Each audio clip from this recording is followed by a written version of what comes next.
बच्चन महाराज साहब, बच्चन 36।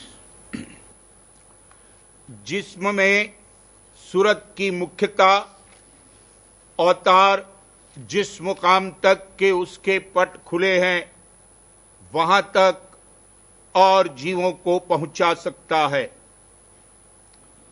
इस जिस्म में 3 चीजें साफ दिखलाई देती हैं।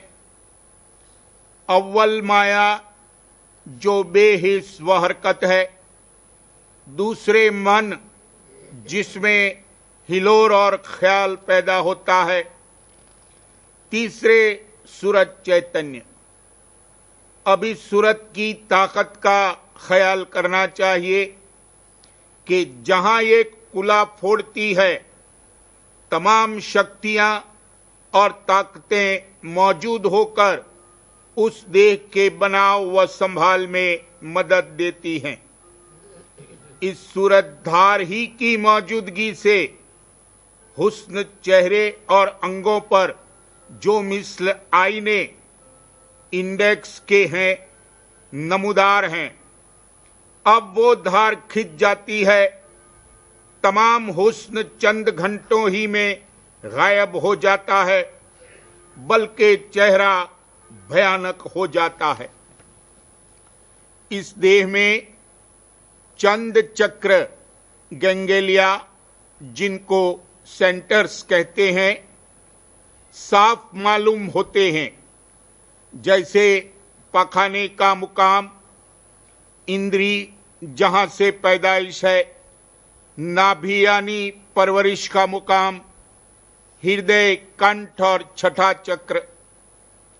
इसके ऊपर दिमाग में भूरा मग्ज, ग्रे मैटर और सफेद मग्ज, व्हाइट मैटर है। संत कहते हैं कि इन मग्जों में भी दर्जात हैं और सूरत छठे चक्र में बैठकर, जो कि मरकज दोनों तिलों का है, इस देह और दुनिया की कार्रवाई करती है। जब स्वप्न के वक्त किसी कदर सिमटाव सूरत का हो जाता है तो तमाम दुख सुख देह और दुनिया का बिसर जाता है। अगर घर में मौत भी हो गई हो तो वो रंज उस वक्त नहीं व्यापता है। गो उस हालत में दुख सुख मौजूद है, मगर ताकत बनिस्बत यहाँ के ज्यादा है कि अपने ख्याल से जो कैफियत चाहे सो पैदा कर सकता है। और जब सूरत गहरी नींद के मुकाम पर पहुंचती है तो फिर और भी ज्यादा आराम मिलता है। जबकि सूरत के एक एक जर्रे में, जैसा कि जबान वगैरह पर इस कदर रस और स्वाद है कि लोग उसी में अटक जाते हैं, तो फिर सूरत की बैठक पर और भंडार में जहां से कि सब सूरतें आई हैं, किस कदर भारी रस और सरूर होगा। अब हर एक जीव को मुनासिब है कि इस भारी रचना का हाल देखकर कि हर एक चीज इसमें एक हालत में कायम नहीं रहती, विचार करे कि आया कोई ऐसा मुकाम भी है जो हमेशा एक हालत में रहे और जहां पहुंचकर जीव को अमर सुख मिले। इस दुनिया में दुख सुख तब्दीली सूरत और हालत की वजह से होता है, और जहां इसकी सूरत यानी तवज्जह की धार ज्यादा आती जाती है, उसकी तब्दीली में इसको दुख सुख होता है।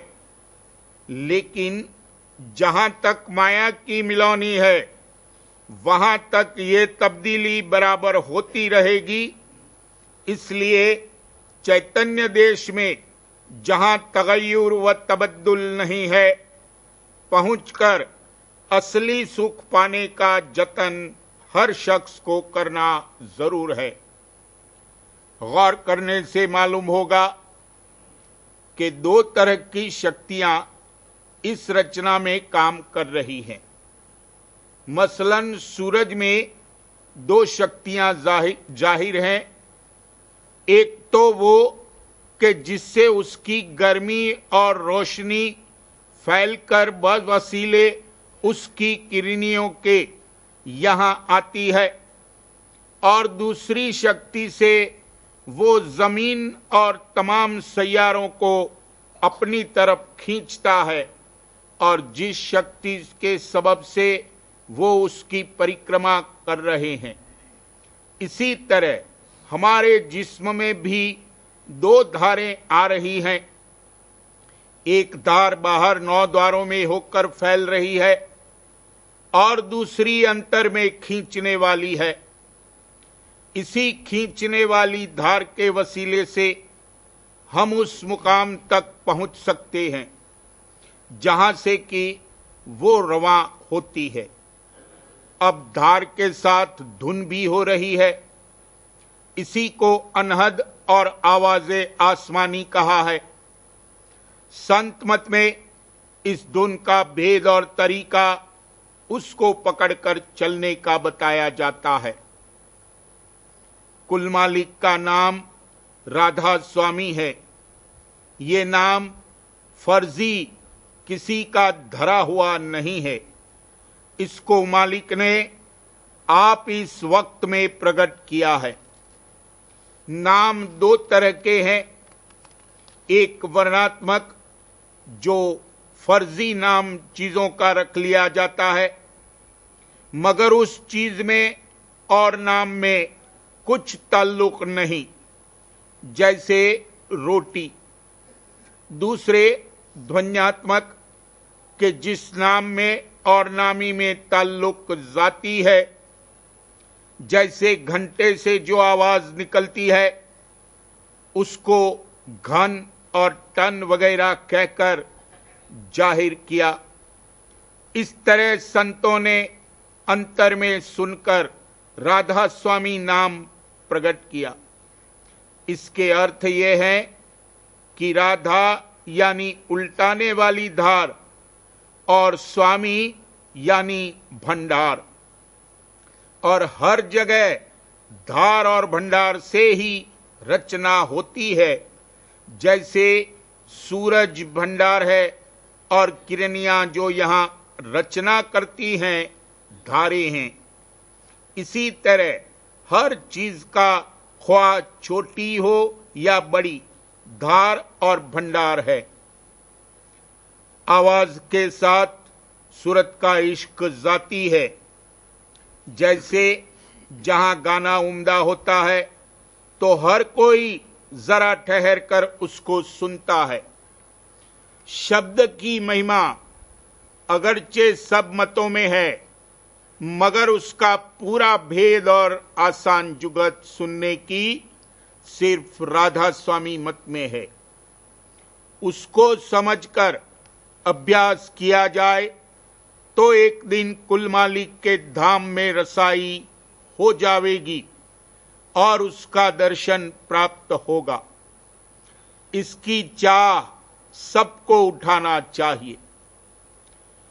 जीव अवस्था में सूरज छठे चक्र पर बैठी है और वहां से मन के घाट पर धार उतरकर इंद्रिय द्वारे इस देश की कार्रवाई कर रही है। इस सूरत में मन के मुकाम से धार रवा होती है और ऊपर के पट सब बंद रहते हैं।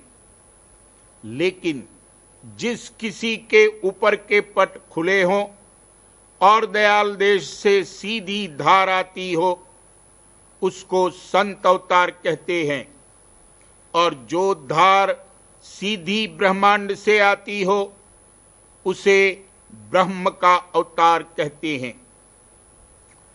जैसे कि समुद्र से जो लहर उठकर कोसों तक जमीन पर जाती है, हर चंद के समुद्र की कार्रवाई वैसी ही जारी है जैसे कि पहले थी, मगर वो लहर समुद्र से जुदा नहीं है और उसके खवास वही होंगे जो समुद्र के। इसी तरह संत कुल मालिक के अवतार हैं और उनका दर्शन कुल मालिक का दर्शन है। अवतार जिस मुकाम तक के उसके पट खुले हैं वहां तक और जीवों को पहुंचा सकता है।